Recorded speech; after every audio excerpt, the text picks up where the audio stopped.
28. februára správy. CME plánuje zavedenie futures produktov pre Solanu, čo poskytne investorom presnejšie a efektívnejšie nástroje na riadenie volatility. Tento krok by mohol výrazne ovplyvniť likviditu a záujem o Solanu.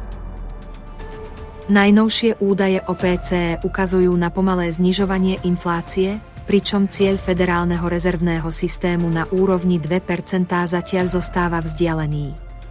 Táto dynamika ovplyvňuje správanie investorov naprieč tradičnými aj digitálnymi trhmi.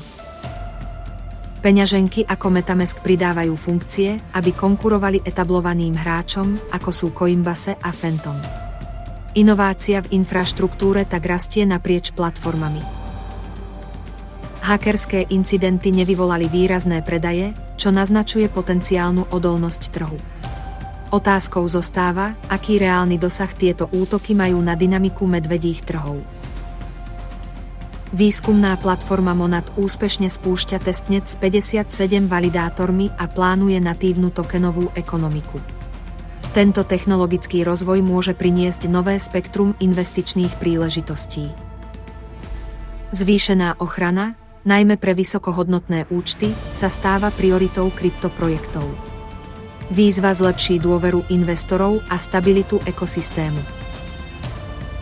Uvoľnenejšia regulácia v hernom kryptosektore podporuje jeho expanziu. Investori však naďalej preferujú projekty s rýchlym zhodnotením kapitálu. Nenechajte si ujsť tieto trendy, sledujte vývoj a hľadajte investičné príležitosti na meniacej sa scéne kryptomien.